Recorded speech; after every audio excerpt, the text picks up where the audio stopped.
धनीराम एक कुशल और बहुत ही धनी व्यापारी था।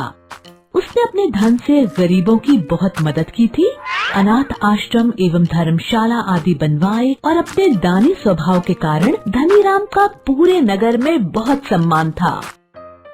धनीराम ने अपनी बेटी की शादी एक बहुत बड़े घर में कर दी। फिर भी बेटी के भाग्य में सुख नहीं था, क्योंकि शादी के बाद पता चला कि उसका पति शराबी और जुआरी था। बेटी को उपहार में दिया सारा धन उसके पति ने जुए में समाप्त कर दिया और अब उसकी बेटी बहुत ही गरीबी की जिंदगी जी रही थी। एक दिन धनीराम की पत्नी ने धनीराम से कहा, आप जानते ही हैं कि हमारी बेटी का पति जुआरी है और हमारी बेटी बहुत दुखी है। आप अपनी बेटी की सहायता क्यों नहीं करते? यूँ तो पूरी दुनिया की मदद करते फिरते हैं। धनीराम ने कहा, भाग्यवान, जब तक बेटी दामाद का भाग्य उदय नहीं होगा तब तक मैं उनकी कितनी भी सहायता कर लूं, उससे कोई फायदा नहीं होगा। जब अपनी बेटी का और उसके पति का भाग्य उदय होगा तो अपने आप ही वे सुख का जीवन जीने लगेंगे और हर कोई उनकी मदद करने को तत्पर रहेगा। लेकिन माँ का दिल तो माँ का दिल ठहरा। अगर बेटी को कोई परेशानी हो तो माँ आराम से कैसे रह सकती है? इसलिए वे बस यही सोचती रहती कि कैसे वे अपनी बेटी की मदद करे। एक दिन धनीराम किसी काम से नगर से बाहर चले गए और इसी का फायदा उठाकर धनीराम की पत्नी ने अपनी बेटी और दामाद को भोजन का न्योता भेज दिया। शाम होते होते बेटी और दामाद धनीराम के घर भोजन को आ गए।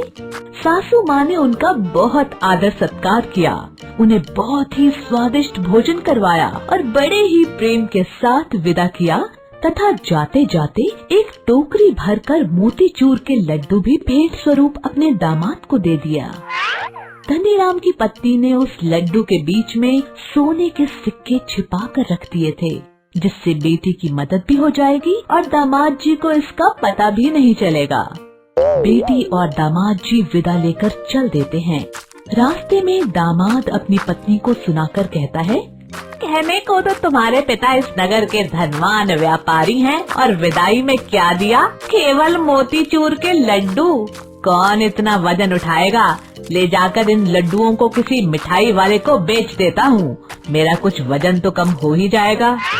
ये बात कहकर दामाद ने लड्डुओं की टोकरी एक मिठाई वाले को बेच दी और बदले में कुछ रुपए ले लिए। शाम के समय धनीराम अपने घर को लौट रहा था। रास्ते में वही मिठाई की दुकान दिखी जिसपे उसके दामाद ने मोतीचूर के लड्डुओं को बेच दिया था। धनीराम को मोतीचूर के लड्डू बहुत ही पसंद थे, इसलिए धनीराम ने मिठाई वाले से वही मोतीचूर के लड्डुओं की टोकरी खरीद ली और अपने घर ले आया। धनीराम की पत्नी ने जब देखा कि लड्डुओं की टोकरी सेठ जी लेकर आ रहे हैं तो उन्होंने पूछा, ये क्या लेकर आए हैं? धनीराम ने कहा, तुम्हारे लिए मोतीचूर के लड्डू लाया हूँ, एक मिठाई की दुकान पर दिखे तो ले आया। सेठानी ने लड्डुओं की टोकरी पहचान ली और लड्डू फोड़कर देखा तो उसमें वही सोने के सिक्के निकले जो उसने डाले थे। सेठानी ने ये देख अपना सर पीटा और धनीराम को सारी बात बताई। धनीराम ने अपनी पत्नी को समझाया, जब तक भगवान किसी के भाग्य को नहीं जगाता तब तक उसका भाग्य नहीं जागता, फिर चाहे कोई भी कितना ही प्रयास क्यों न कर ले। देखो, ये तुम्हारे सोने के सिक्के वापस तुम्हारे पास ही आ गए, क्योंकि ये सिक्के ना तो तुम्हारी बेटी दामाद के भाग्य में थे और ना ही मिठाई वाले के भाग्य में। शिक्षा: वक्त से पहले और नसीब से ज्यादा किसी को कुछ नहीं मिलता।